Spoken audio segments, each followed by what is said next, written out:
Why was she the only one who hadn't spoken during the briefing? The others traded jokes, banter, half-hidden nerves disguised as confidence, but she stayed silent. She always did. The map glowed faint blue on the screen, spreading shadows across the room like ripples of ice. Red markers flashed, enemy positions, possible escape routes, and one square no one wanted to acknowledge, the square that was hers. Her name wasn't called, not at first. The commander's eyes swept over everyone else, handing assignments like cards. He paused when he got to her, his voice caught for just a fraction of a second. Then, without ceremony, he spoke it. "Raise, you take over watch." The room shifted, a weight she could feel pressing down from the walls. Some of the men didn't meet her eyes. Others did, but quickly looked away. A silent understanding passed between them. She'd be out there alone. She nodded once tightly, her lips pressed together. She didn't need words. Words never carried for her the way they did for others. But there was something she hadn't told them, not yet. The wind outside the tent rattled the canvas, a faint whistle bleeding through seams. She remembered that sound. The same wind that once carried her name, back home, far from this desert. But back then it wasn't orders or missions or silence. It was a hymn, sung soft at dusk by her grandmother on the porch, unbroken dignity in every note. She clenched her jaw. That sound had followed her all her life. Now it would follow her into fire. The briefing ended. Boots scraped the dirt floor, men collected gear. She stayed in her chair for a moment longer, staring at the map until it blinked away. The red markers faded like dying embers. "Raise," a voice said. She looked up. It was Donovan, the medic. His voice carried a tremor even though he tried to sound steady. "Watch your six, all right." She gave him a half-smile, the kind that never reached her eyes. "Always do." Then she pulled her hood up, checked her rifle, and stepped into the night. The world outside the tent smelled of dust and diesel. A convoy waited, engines humming low, headlights dimmed under blackout shields. She moved past them without pause, her boots crunching gravel, until she reached the last Humvee, the one with her gear pack stowed. No one said much. They rarely did to her. The ride out was long and restless. The desert stretched endless, the stars sharp against a black sky. She sat in silence, rifle across her lap, fingers tracing scars in the metal. Each groove told a story, none she cared to repeat. Across from her, Donovan fiddled with a bandage roll. His eyes darted to her once, then quickly away. He opened his mouth like he might say something, then shut it. She let him have his silence. It was kinder that way. The convoy stopped at the ridge line. Beyond it, shadows of enemy structures bled into the horizon. The air was heavy with stillness, the kind that made hearts beat louder than footsteps. "Raise," the commander's voice crackled over comms. "Your nest is marked. Get set. We move on your signal." "Copy," she said, voice low. She slid from the Humvee, boots sinking into sand.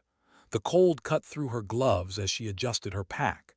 Every movement was deliberate, quiet. She climbed the ridge without a sound, the desert wind pulling strands of hair loose under her hood. Halfway up, she paused. Her lungs burned from the climb, but it wasn't exhaustion that stopped her. It was memory. This ridge looked almost the same as another one, years ago, another war, another mission. Only that time she wasn't alone. She swallowed hard, forcing the thought away. She couldn't let the past bleed into the present. Not now. At the top, she set her rifle down, dug into her pack, and assembled her scope. Metal clicked into place like a ritual, familiar, grounding. Through the glass, the world came alive.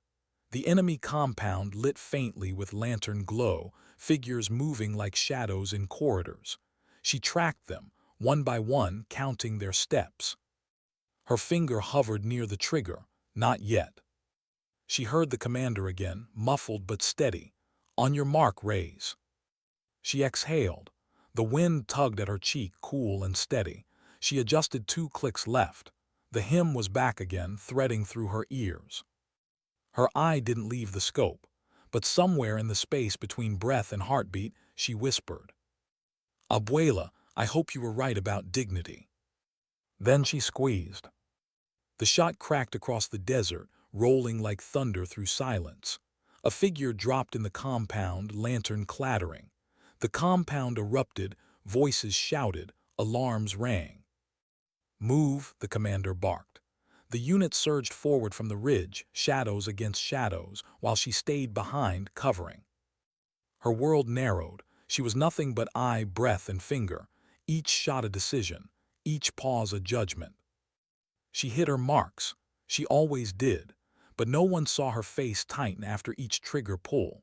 No one saw the way her hand lingered on the stock like she was apologizing to it. Through the haze, she caught movement at the far end of the compound, a figure different from the rest. Taller, slower, deliberate. She focused in, and her stomach tightened. It wasn't a soldier, not in the way the others were. This one wore no uniform, no weapon visible, just a long coat frayed at the edges. The way he walked, it wasn't military. Her throat tightened, she knew that walk. But how could she? "Raise status," the commander snapped. She hesitated, a second too long. "Raise." "I've got eyes," she said quickly. "All clear, keep moving." She didn't mention the figure. Not yet, she couldn't. The unit breached the compound walls. Muzzle flashes lit the dark like fireflies. Her scope followed them, protecting them, her fingers steady even when her pulse was. But her mind wasn't on them anymore. It was on the figure. That walk, that impossible familiarity. Her chest ached. She had buried that memory years ago. But memories, they never stay buried. Hours later, when the compound was secured and her team regrouped, they cheered quietly, clapped shoulders, whispered relief into the night. She didn't. She stayed on her ridge, watching them from afar, rifle still in her lap. Her comm crackled, Donovan's voice soft, "Raise, you coming down?" She didn't answer. Her eyes stayed on the compound, scanning, searching. For the figure. But it was gone. She lowered her scope, jaw tight. The hymn still hummed in her ears, softer now, like a reminder. She whispered into the wind, so no one else could hear. "Not yet, not until I know." And in that moment, under the vast desert stars, she realized something. This mission wasn't about orders anymore. It was personal. And secrets always demanded their due. What haunted her more, the sound of the shot or the silence that followed it? She couldn't tell. The campfire burned low, throwing fragile light across the faces of her unit. They sat in a loose circle, the kind that happens when exhaustion overtakes ceremony. Some sipped water, some dozed with their backs to crates, others muttered stories too low to carry. But she didn't join them. She never did. Rays sat apart, perched on a supply case, rifle stripped open across her knees. Her fingers moved automatically, cleaning, checking, reassembling. The ritual gave her something to hold on to, something other than thought. Because her thoughts wouldn't stop circling. That figure, that impossible walk, that shadow in the compound that didn't belong. Her eyes traced the horizon beyond the camp, black against black, as if the desert itself might whisper an answer if she stared long enough. "Raise," Donovan's voice broke the quiet. She glanced up. He stood a few feet away, hesitant, like a man testing the edge of thin ice. His hand gripped a canteen he clearly didn't need. "Mind if I sit?" he asked. She gave the faintest nod. He settled on the sand beside her case. For a while he said nothing. He didn't have to. The night filled the gaps, crickets in the brush, the snap of firewood, the hush of distant wind. Finally he spoke, "You don't sleep much, do you?" Her lips curved, not in a smile but in something close. "Not when I'm out here." He studied her face, the shadowed lines carved by exhaustion and something heavier. "You're different. With the rifle, I mean, like it's—" he stopped himself, searching. "Like it's not just a weapon for you, more like a curse, she finished for him, tone flat. His brow furrowed. That's not what I was gonna say. She didn't answer. She just slid the cleaned bolt back into place, metal clicking sharp in the quiet. Donovan leaned forward, elbows on knees. You ever regret it? You know, this life, the uniform, the silence that comes with it. Her throat tightened. Regret. The word hung heavy. She could have lied, could have brushed it away with soldier's humor or silence. But something in his voice, gentle, unarmed, broke her guard just enough. She looked past him, to the fire where the others sat laughing at something small and fleeting. Then her eyes drifted further, beyond the firelight, to the endless black where memory lived. I regret the things I left behind, she said quietly. He waited. Her hands stilled on the rifle. She closed her eyes for a heartbeat. And the people who never got answers. Donovan didn't push. He just nodded, gaze lowering. Yeah, I get that. For a moment, there was a shared silence between them. A silence that wasn't empty, but full. Then a crackle burst over comms. The commander's voice, gruff and clipped. All hands, listen up. HQ wants an update. Debrief in 5. Ray stood immediately, rifle snapping shut. She moved toward the fire without looking back. Donovan stayed where he was, staring after her like he wanted to say more, but didn't. The debrief was short, clinical, filled with coordinates and assessments. Losses were minimal, objectives achieved. On paper, it was clean. But paper never told the whole story. When it ended, the commander pulled her aside. His face was drawn, eyes shadowed by too many nights like this. You did good work, Rays, he said, voice low. But I noticed something. You hesitated once. Her chest tightened. He studied her, waiting for denial, excuse, anything. She gave him nothing. Finally, he sighed. Look, I don't care what ghosts you're fighting. Just don't let them get in the way. Not out here. She met his eyes, steady, unflinching. They won't. But inside, she wasn't so sure. That night, when the camp settled into uneasy rest, she slipped away.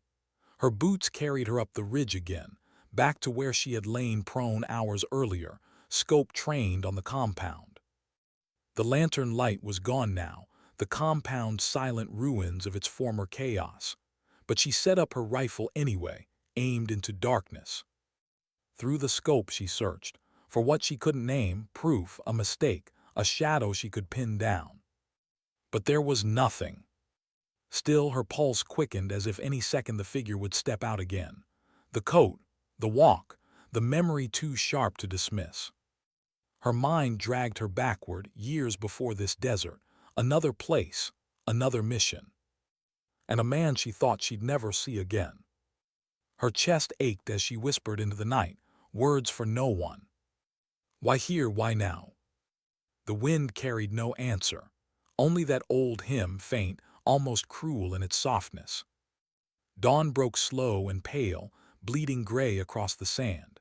She was still at her post when Donovan found her. He approached carefully, crunch of boots hesitant. You been up all night? She didn't answer. He crouched beside her, following her line of sight through the scope. He saw nothing but rubble and shadow. What are you looking for? He asked. Her jaw tightened. She wanted to tell him, to let the weight slip off her shoulders for just a moment. But if she said it aloud, if she gave it shape, it would become real, and real was dangerous. So she just said nothing. He studied her face, the way her eyes didn't blink, the way her hands gripped the rifle too tight. But he didn't push. Instead, he sat beside her, silent, watching dawn break with her. After a long stretch, he whispered, I had a brother. Her gaze flicked to him. Lost him years back. Not in war, though, cancer, fast, brutal. 1 week we were playing ball, the next I was carrying his coffin. His voice cracked on the edges, but he didn't look away from the horizon. Sometimes I swear I see him, in crowds, in faces, even in places I know he couldn't be, like my head's playing tricks just to remind me he's gone. He finally turned his eyes to her. That ever happened to you? Her lips parted, then closed, then parted again. She wanted to say no, wanted to keep the wall high, but the truth slipped out like breath. Yes. Just that one word, but it cost her more than she expected. Donovan nodded, not asking more. That was enough. Together, they sat in silence, two soldiers haunted by ghosts only they could see. By midday, orders came down. Another mission, different coordinates, different stakes. The unit packed quickly, moving with the efficiency of repetition. Reyes checked her rifle again, movements precise, detached, but inside her thoughts churned. What if the figure wasn't a trick of memory? What if it was real? And if it was real, what did it mean? As the convoy engines rumbled to life, she caught her reflection in the Humvee window. The eyes staring back weren't steady anymore. For the first time in years, doubt had found her. That night, as they rolled across endless desert, she closed her eyes against the rattle of metal and the sting of sand. Sleep came in fragments, broken by images she couldn't control. A long coat, a familiar stride. Her grandmother's voice singing her name like a hymn. And a man she had sworn was dead. She woke with a start, sweat cold on her skin, the night outside still unbroken. And a single question echoing louder than the roar of the engine.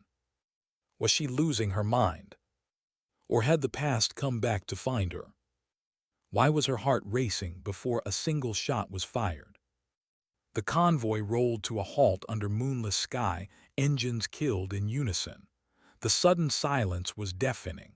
For a moment, the desert was so still it felt alive, like it was holding its breath. Reyes opened the Humvee door and stepped down, boots crunching gravel.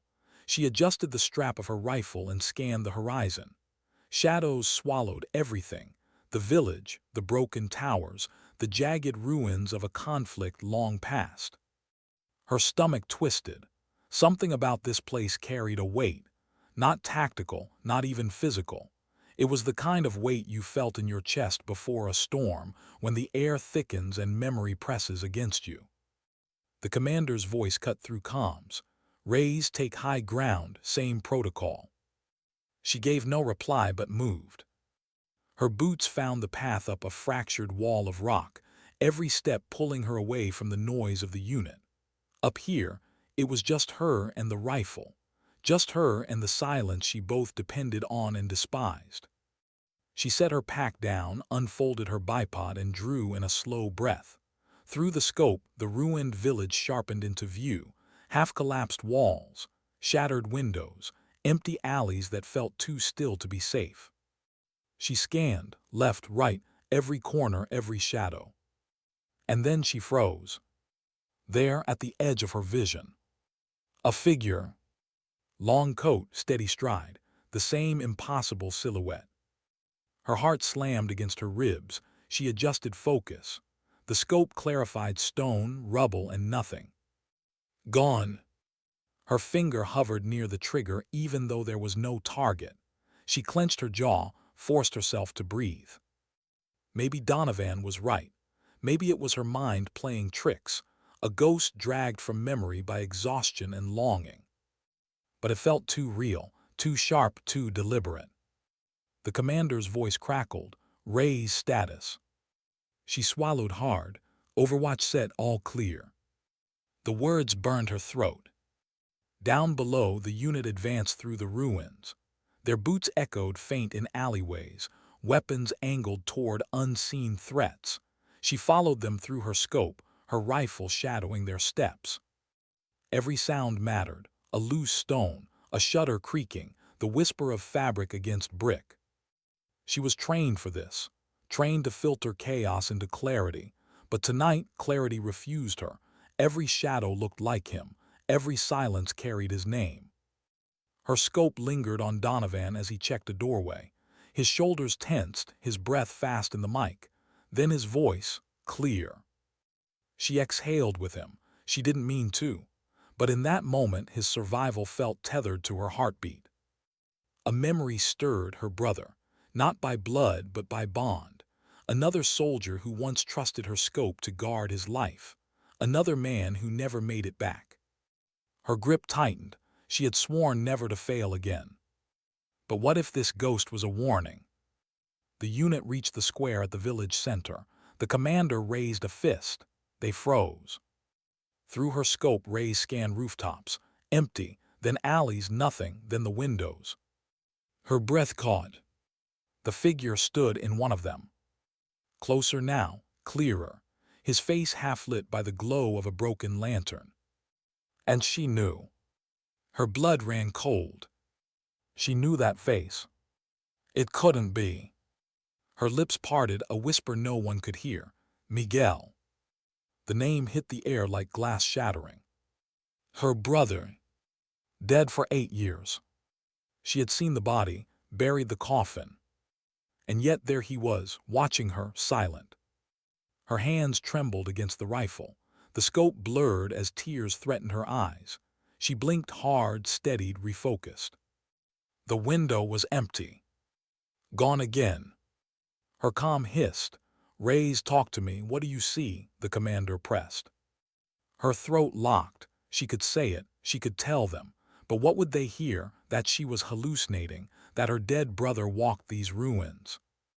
No, she swallowed it. Nothing, no movement. The lie scraped her raw. The mission pressed on. The unit cleared building after building. Small caches of weapons, empty rooms, nothing out of the ordinary. But Reyes wasn't seeing rooms anymore. She was seeing memories. Miguel laughing as he fixed the antenna on the roof back home. Miguel slipping her extra rations during training because she always skipped meals. Miguel's voice telling her before deployment, "Don't let the silence break you, Hermana. The silence is ours." And then Miguel in a casket, draped in flag. Her vision blurred again. She dragged a glove across her eyes. Focus, she told herself. Focus or they die. Through the scope she locked back on the square. The commander gave orders. Donovan marked doors. Boots moved. Dust rose. But her chest refused steady rhythm. The hymn was back in her ears. Her grandmother's voice, her brother's laughter, tangled together until she didn't know where past ended and present began. Suddenly, gunfire. Sharp, close. The unit dropped to cover. Voices erupted over comms. Contact East Alley. Rays snapped back, scope swinging. Muzzle flash sparked from a crumbled doorway. She adjusted, fired. The flash went dark. Another shot, she pivoted, fired again. Silence. Her rifle barked steady, her breath sinking with recoil, her mind forced into brutal clarity. But then, movement in the corner of her eye. The figure. Miguel. Not holding a weapon, not moving to fight, just standing there watching her through the chaos. Her finger froze on the trigger. Rays suppressing fire now, the commander roared. She wrenched her aim back, fired again into the alley, forcing herself to ignore the phantom. But her chest felt like it was caving in. Because this time, she wasn't sure it was phantom at all. The firefight ended as suddenly as it began. Enemy resistance scattered, their shouts fading into desert night. The unit regrouped, panting, bruised, alive. Ray stayed prone on her perch, scope sweeping empty windows, searching for Miguel. But he was gone. Again. Her body ached as she packed her rifle, descended the ridge. Each step felt heavier than the last. At camp, she avoided the fire, avoided Donovan's eyes, avoided the commander's inevitable scrutiny. She collapsed onto her cot, staring at the canvas ceiling until her vision swam. Sleep didn't come easy. When it did, it was cruel. She dreamed of the burial, the flag, the folded triangle pressed into her trembling hands, the commander's voice saying, "Your brother died with honor." And then Miguel turning in the coffin, eyes opening, whispering, "Not yet, Hermana." She woke gasping, sweat soaking her shirt, dawn bleeding through tense seams. Her hands shook as she rubbed her face. She whispered to herself, voice cracked and broken, "Am I losing my mind?" The silence gave no answer. Only the hymn, always the hymn. Later that morning, Donovan caught her alone, by the edge of camp where the wind carried dust into pale clouds. "You're not okay," he said softly. Her jaw clenched. "I'm fine." "No," he said firmly. "You're not, I see it. You're somewhere else when you should be here." She turned away, but he stepped closer. His voice dropped lower. "Raise, what are you seeing?" Her heart pounded. Words clawed at her throat. She wanted to spill everything, to let him shoulder a fraction of this unbearable weight. But then she heard the commander's warning in her head. "Don't let ghosts get in the way." And Miguel's whisper, "Not yet." She shook her head. "Nothing, just tired." Donovan's eyes searched hers. He didn't believe it, but he didn't press. Instead, he said something she didn't expect. "Whoever it is, don't face it alone." Then he walked away. She stood frozen, the hymn echoing like an unfinished sentence. And for the first time, she wondered if the silence that had protected her all these years was finally becoming the thing that would destroy her. The town square had changed since the day she left, but not enough to erase the memories carved into its stones.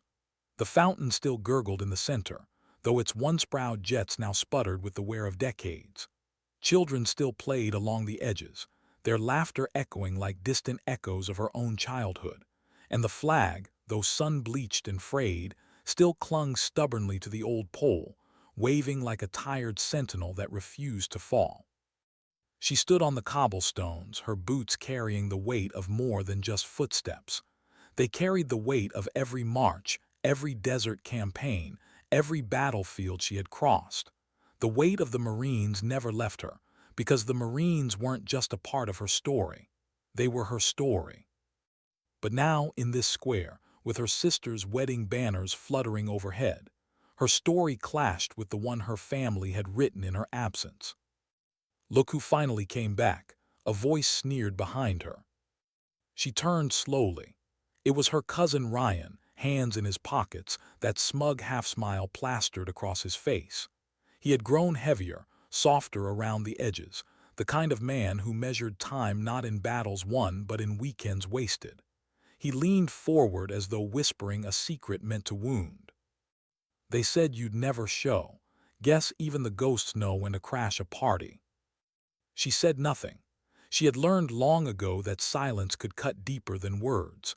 Her gaze lingered on him only long enough to remind him that she had stared down men far more dangerous, far more cruel. He flinched, masking it with a scoff, and walked away. But the damage was already done. The whispers began again, threading through the crowd like smoke through rafters. "Why is she even here? Doesn't belong with normal people anymore. She should have stayed gone." Her hands curled into fists at her sides, not because of the insults. They were nothing compared to the jeers of drill instructors or the death cries of enemies. No, what angered her was the truth buried beneath their venom. She didn't belong here. And yet she couldn't walk away. Not yet, not before she saw her sister. The church doors loomed at the end of the street. White ribbons coiled around the handles, bells tinkled in the afternoon breeze, and a carpet of petals painted the path where the bride would soon walk. For a moment, her heart softened. She remembered the little girl who used to follow her everywhere, copying her every move, braiding her hair the way Marines tied ropes. That little girl had begged her not to go when the letter came. That little girl had stood at the gate, clutching a teddy bear, whispering, "Don't leave me behind."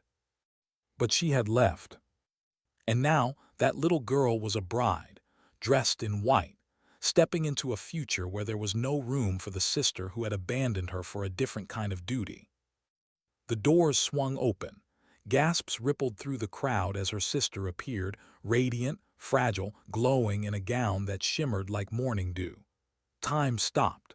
The years of distance collapsed, and all she saw was the child she had loved more fiercely than herself. Tears burned her eyes, but she blinked them away. Marines didn't cry in public, not even for this. Her sister's gaze swept over the crowd. For a heartbeat, their eyes met. Recognition flared, then faltered like a candle about to snuff out. The bride's lips parted, but no words came. Then, as if a wall slammed back into place, she turned her head away. The Marine felt the impact in her chest, heavier than any rifle recoil, sharper than any blade. The ceremony blurred.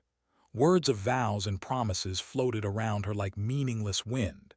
She heard laughter, clinking glasses, the shuffle of shoes, but it was all distant, muffled, as though she were back in the desert with sand filling her ears. She slipped outside before the reception began, standing beneath the fatting light of dusk. The horizon bled orange and violet, a sky that reminded her of sunsets seen from forward operating bases, moments of beauty against backdrops of devastation. But here, the devastation was her own. She heard footsteps, softer than Ryan's swagger, lighter than the stomps of gossips, familiar. "Why did you come back?" Her sister's voice. She turned slowly. The bride stood there, veil lifted, face streaked with tears that smeared her makeup but couldn't touch her beauty. "I had to," the Marine whispered. "No," her sister's voice cracked. "You didn't, you chose to leave, you chose them over me." The words hit harder than any battlefield shrapnel. Her throat tightened. "I chose duty, I chose survival for all of us. You'll never understand what it cost." Her sister's jaw trembled. "You're right. I'll never understand why my sister wasn't there for birthdays, for funerals, for everything that mattered. You were supposed to be my hero, but you left me alone." The Marine's breath hitched. Hero. The word felt like ash in her mouth. "I didn't leave to be a hero," she said. "I left so you'd have a world where you could still dream about weddings and families. I left so you could still believe in tomorrow." Her sister shook her head, turning away, veil fluttering like a wounded flag. "I didn't need a soldier. I just needed my sister." And with that she walked back inside, leaving the Marine stranded in the twilight. She stood alone, the square emptying as laughter and music drifted from the hall. The night grew colder, shadows creeping longer, as though the darkness inside her was bleeding into the world. For the first time in years she felt the tremor of doubt. Not about her choices. She had no regrets about serving, no regrets about surviving, but about whether the cost had been worth it. The medals at home told one story. Her sister's eyes told another. And between the two, she no longer knew who she was. She sank onto the fountain's edge, head bowed, hands clasped. She had stared down enemies with steel in her veins, but now, confronted with the judgment of family, she felt stripped of armor, naked in a way combat had never made her. The whispers of the town echoed in her ears, louder now, feeding the fracture in her spirit. "Ghost. Outsider. Doesn't belong." But beneath the noise, another voice lingered, one she hadn't heard in years, her drill instructor's voice barking in the dawn. "You don't need their approval. You earn your place every damn day." Her fists tightened. The Marine inside her stirred, not with rage, but with the steady pulse of resilience. She would not beg for belonging. She would not crawl for acceptance. She had survived deserts, jungles, fire, and blood. She could survive this too. But survival wasn't enough. She needed purpose. And for the first time, she realized that maybe her next mission wasn't on a battlefield. Maybe it was here, among the people who doubted her, among the family who rejected her, among the whispers that would not stop. Her mission was to prove, not through medals, not through uniforms, but through presence, through persistence, that she did belong. That she had never stopped being a sister, no matter how much the world tried to rewrite her story. She rose from the fountain as the first stars pierced the darkening sky. The music inside swelled, muffled by stone walls, but she didn't re-enter. Not yet. She would give her sister time. She would give herself time. Because some battles weren't won in a single day. Some took a lifetime. And she was ready for this one. The Marine turned toward the road, boots striking the cobblestones with steady rhythm. Not retreating, not abandoning. but preparing, because the hardest fight wasn't over. It was just beginning. The road stretched quiet beneath her boots, the night air carrying the distant hum of laughter from the wedding hall. Each step away from the square echoed louder than the music behind her, as though the earth itself wanted her to remember where she came from and where she no longer fit. The Marine stopped at the edge of town where the lamplight thinned and shadows thickened. Before her, the old oak tree still stood, its massive branches reaching skyward, scarred by decades of storms. She had carved her initials there once, side by side with her sister, promising that no matter where life took them, they would always be bound. She touched the rough bark, her fingers tracing the faded letters. The promise felt like a wound now, reopened by the wedding's cold stares and her sister's cutting words. Her chest tightened. She whispered into the darkness, though no one stood near enough to hear. "I never left you, not in here." She pressed her hand to her heart, "Not once." The silence didn't answer, but the rustling leaves sounded almost like a reply, a reminder that some bonds didn't break, no matter how much time or distance tested them. Back in town, the celebration continued without her. But she didn't wander aimlessly. She had learned to listen to instincts sharpened on foreign soil. Those instincts told her the night wasn't done testing her. And she was right. At the far edge of the park, beneath a flickering street lamp, she saw Ryan again, the cousin who had taunted her earlier. But this time he wasn't alone. A small crowd circled him, their postures stiff, voices raised. She recognized the pattern instantly, a confrontation spiraling toward violence. Old reflexes kicked in before she had time to think. Her stride quickened, her body lowering into the controlled readiness that years of patrols had drilled into her. She slipped into the circle just as a shove sent one man stumbling. Ryan, red-faced and reeking of liquor, squared his shoulders like a child pretending to be a soldier. "What's going on here?" Her voice cut through the tension like a blade. The group froze. Ryan sneered, but his eyes betrayed relief he would never admit. "Nothing that concerns you, Marine." She stepped closer, eyes sweeping the scene, reading every gesture, every clenched jaw. "Looks like it does. Walk away." One of the men, a stranger older, with scars that weren't from playground fights, snorted. "You think you can order us around just 'cause you played soldier overseas?" The Marine didn't blink. "I don't play and I don't ask twice." The man's smirk faltered under her stare, the kind of stare that had measured life and death in seconds. Slowly, he backed off, dragging his companions with him. Within moments, the circle dissolved, leaving Ryan and the Marine alone under the lamplight. Ryan exhaled shakily, trying to mask it with bravado. "Didn't need your help." "Didn't ask for your thanks," she replied flatly, turning to leave. But his voice followed her, softer, almost human. "Why'd you come back anyway?" She paused. Ryan's tone wasn't mocking this time. It was weary, tinged with something he didn't want to call respect. She looked over her shoulder, "Because I couldn't keep pretending I didn't care." And then she walked away, leaving him to wrestle with the truth of her words. Later that night, she found herself on the porch of her childhood home. The paint peeled, the steps groaned, but the house still smelled faintly of cedar and coffee, as though her mother's touch lingered in the wood. She sat on the steps, staring at the dark windows. Memories crowded her, the nights of studying by candlelight when power failed, the mornings of laughter over burnt pancakes, the quiet evenings when her sister would crawl into bed beside her, afraid of storms.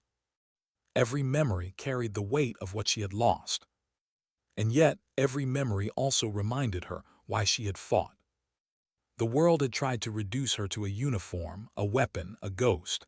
But here, in the stillness of the porch, she remembered she had once been more: a daughter, a sister, a promise carved into an oak tree.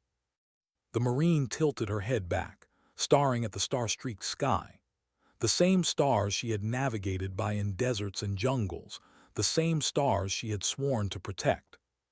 "Tomorrow," she whispered, "tomorrow I start over." Morning broke with golden light spilling over the rooftops.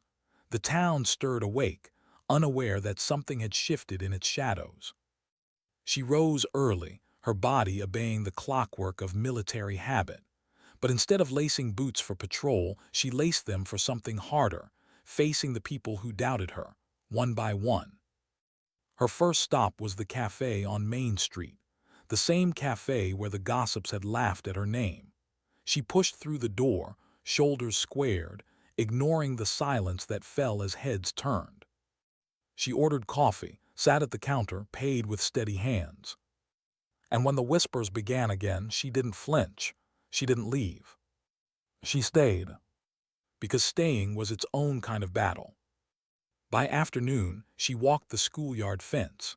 Children played inside, some pointing at the tall woman in combat boots, others curious about the scar that curved along her jaw. One little boy, braver than the rest, ran up to the fence. "Were you really a Marine?" She crouched, meeting his wide eyes. "Yes." "Did you fight bad guys?" Her throat tightened. She thought of battles, of bodies, of silence after gunfire. She thought of faces she would never forget. "I fought so you wouldn't have to," she said gently. The boy's eyes widened with awe, not fear. He ran back to his friends, and soon the playground buzzed with excitement. For the first time in years, she felt something warm break through the cold armor around her heart. Hope. That evening, as the sun dipped low, she returned to the square. This time she didn't sit on the fountain like a shadow. She stood tall, visible, unflinching. And when her sister passed by, still in wedding glow, husband at her side, the Marine didn't expect forgiveness. She didn't expect smiles. All she did was nod, a silent promise. "I'm not leaving again." Her sister hesitated, her steps faltering for just a breath. Their eyes met. No walls fell, no wounds healed, but something flickered there. Not forgiveness, not yet. But maybe the beginning of it. The Marine's chest swelled with quiet resolve. She had fought wars across oceans, but this was the fight that mattered most. And for once she wasn't fighting alone. Because somewhere, deep in her sister's gaze, she saw it. The tiniest spark that the bond they had once carved into an oak tree wasn't gone. Just buried. And like any Marine, she knew how to dig deep. The letter had sat in her duffel for months, folded so many times the edges were worn soft. She had carried it through airports, through nights of silence in rented rooms, through that wedding she wasn't truly invited to. And yet she had never opened it. Until now. She sat beneath the oak tree again, dawn mist curling at its roots. In her hands the envelope trembled. The handwriting on the front was unmistakable, her mother. Her mother had written it before she died. The Marine had been deployed then, thousands of miles away. She hadn't even known the letter existed until her sister slipped it into her bag at the reception, without a word, without a look. Just a quick movement, like sliding evidence across a table. She drew in a breath, tore the paper carefully as though afraid it might bleed. The first line struck her harder than any battlefield wound. "If you're reading this, it means you finally came home." Her mother's words carried the voice of nights spent humming lullabies, of stern warnings before school, of soft prayers whispered when storms rattled windows. "I know you think you left to protect us, but what I want you to understand is, you were always enough even before the uniform. You didn't have to fight to prove your worth. You already carried it." Her throat closed. She pressed her forehead against the page, eyes burning. For so long she had believed her family saw only the Marine, the weapon, the shadow. But here, in ink smudged by a mother's hand, was proof of something she had forgotten. She was more than the battles she fought. "Promise me one thing," the letter ended. "Don't disappear from your sister's life. She will need you even if she doesn't say it." Tears blurred the final words. She folded the letter back, held it against her chest. The oak tree loomed above her, branches reaching like arms to shelter her grief. For the first time in years, she let herself cry without shame. By noon, she was walking back into town. The streets bustled with ordinary life, children darting on bikes, old men sipping coffee, women hauling groceries. She moved through it like a ghost who had decided to rejoin the living. At the post office, she picked up a stack of mail waiting under her name. Most were government forms, reminders of benefits she never used, official words on official paper. But one envelope stood out, addressed in a clumsy, uneven hand. A child. She opened it outside. Inside was a drawing. A soldier in green crayon standing under a sun with a stick-figure child holding her hand.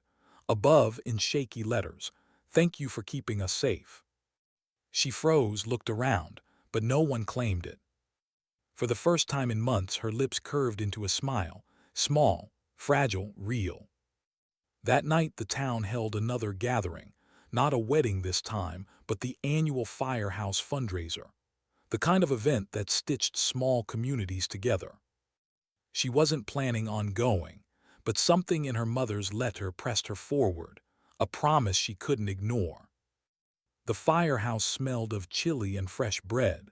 Long tables lined the hall, covered in homemade pies and casseroles.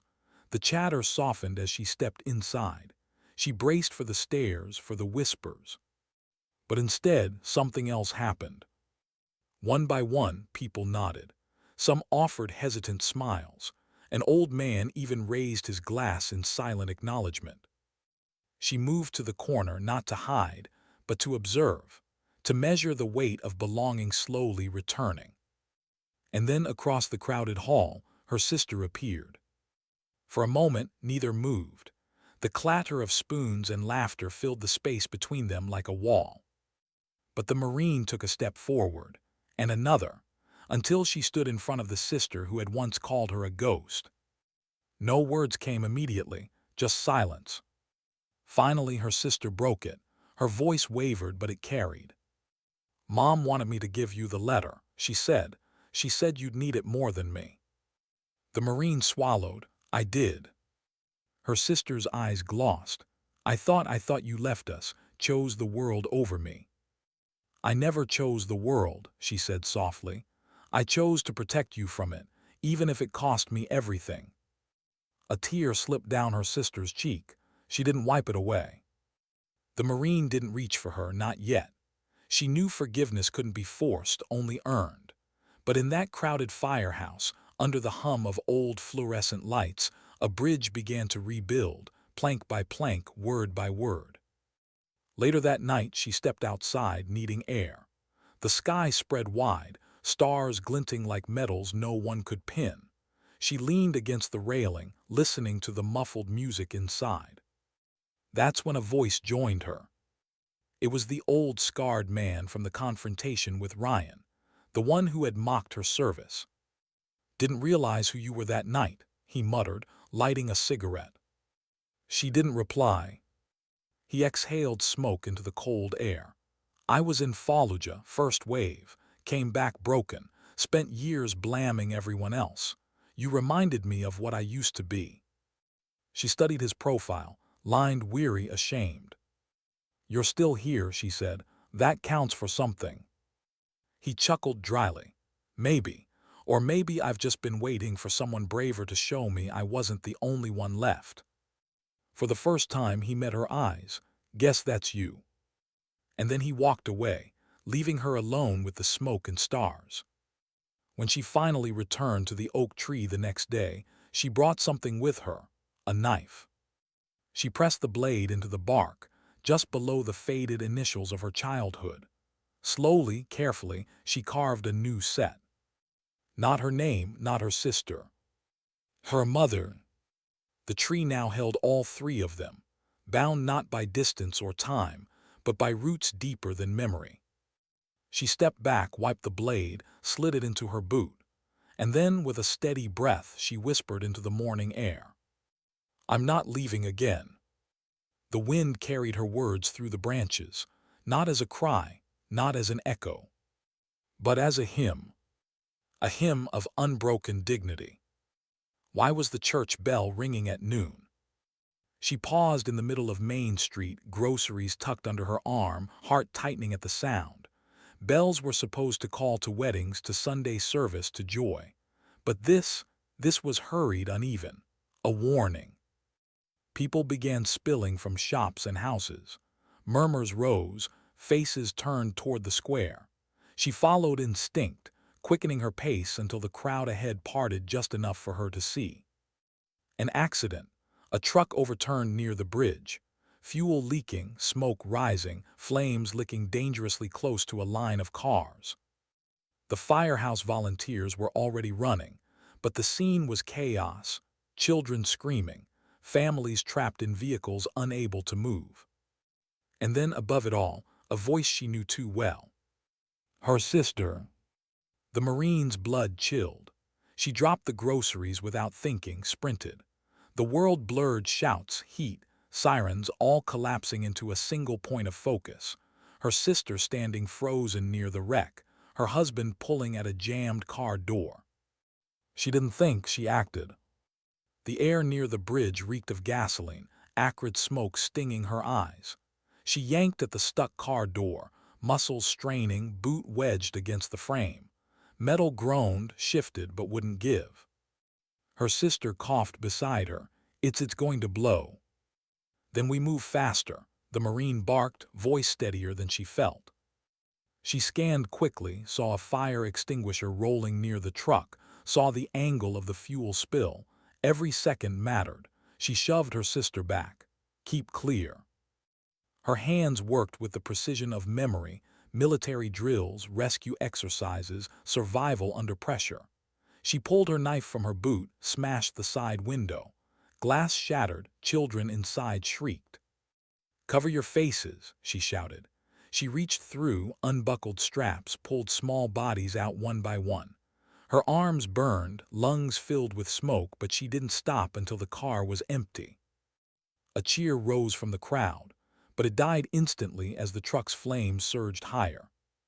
Her sister's husband still clung to the frame, coughing violently. The Marine grabbed him by the collar, dragging him free just as the first explosion shook the ground. Heat slammed into her back, knocking her to the asphalt. But when she rolled over, coughing, dazed, she saw something that made her chest seize. Her sister kneeling in the road, arms outstretched, holding the children she had just pulled free. Tears streaked her smoke-stained face, and for the first time in years, her eyes locked on the Marine, not with anger, not with distance, but with something breaking open. Gratitude. By evening, the fire was contained, the wreck cleared. The town buzzed with talk, not of destruction, but of survival. Everyone knew who had pulled those children from the car. Everyone knew who had braved fire to drag her brother-in-law out. The Marine sat on the steps of the firehouse, bandaged hands resting on her knees. Exhaustion pressed heavy, but inside her chest something lighter stirred. Her sister approached quietly. For once, no audience around them. No music, no crowd, just two women in the cooling dusk. You could have died, her sister whispered. I almost did, plenty of times, she replied softly. A silence hung, then trembling words, why do you keep doing it, running toward danger? The Marine stared at the horizon where smoke still curled into the sky.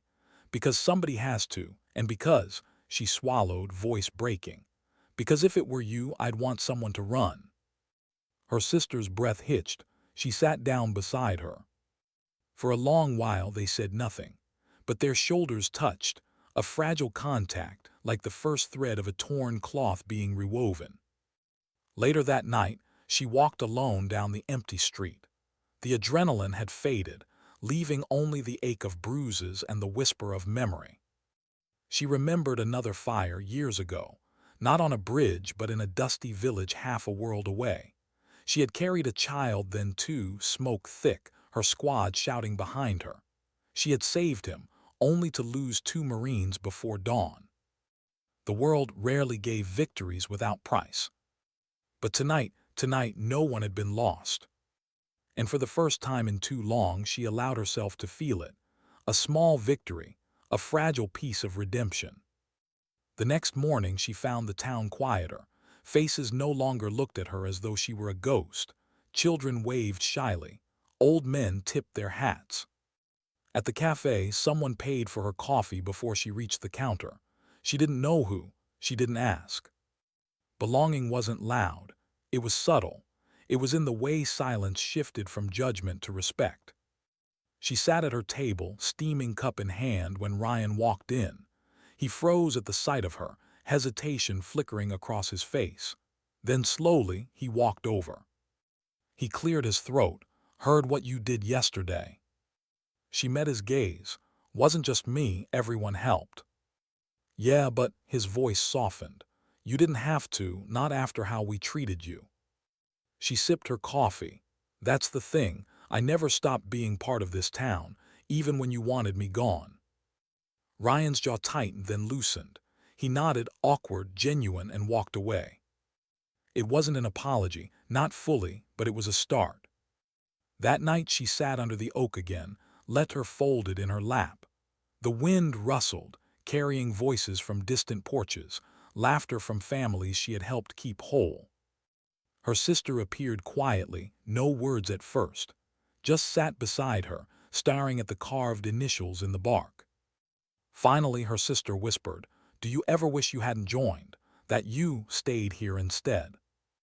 The Marine thought about the scars, the sleepless nights, the funerals, about the way her hands sometimes trembled when silence grew too deep. But she also thought about the lives saved, the children pulled from fire, the promises kept, even when unspoken.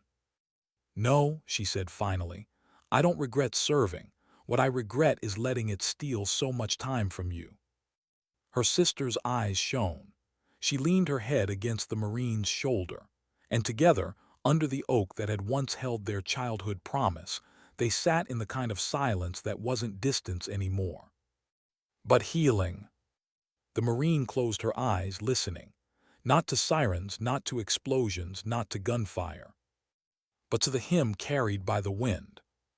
Not as a cry, not as an echo, but as dignity, unbroken, unshaken, and finally shared. The gunfire had stopped hours ago. But silence didn't mean peace. It meant ghosts. She stood on the ridge overlooking the valley where everything had ended. Smoke curled from the wreckage, shattered steel, scorched earth, and in between quiet forms lying still, some covered by blankets, others by nothing at all. Her breath came shallow, her uniform torn, hands trembling from exhaustion more than fear. She had survived, but survival didn't feel like victory. Not tonight, not with so many names echoing in her head. She knelt, pressing her palm against the dirt. It was still warm, as if the land itself remembered the fire that had consumed it.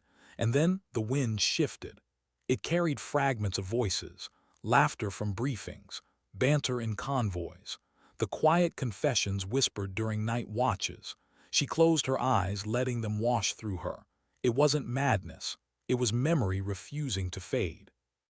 A hand touched her shoulder. Ramirez. His eyes red, face streaked with grime. He didn't speak. He didn't need to. The weight between them was enough. "Do we call it in?" he asked finally, voice low. She nodded. Her radio crackled as she lifted it, giving the words she thought she'd never say. "Mission complete. Casualties heavy." Her voice cracked on the last word, but she didn't hide it. She let the rawness through. On the other end, silence lingered longer than protocol allowed.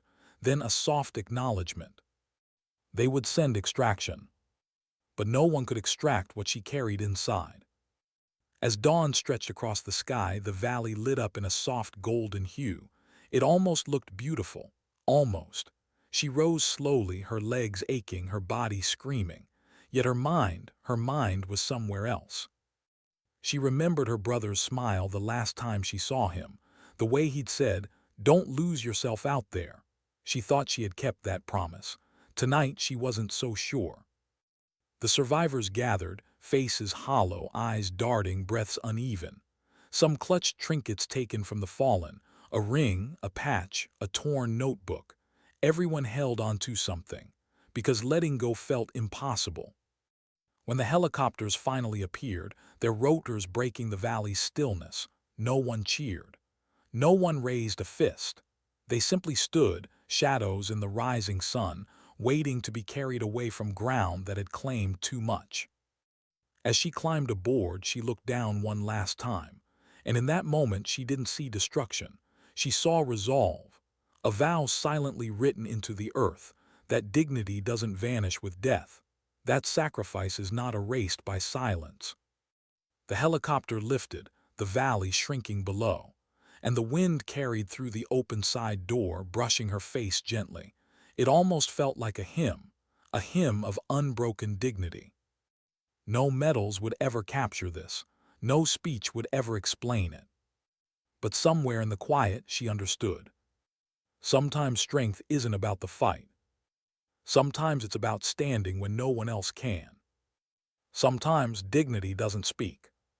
It simply acts. And when history forgets the noise, it will still remember the silence.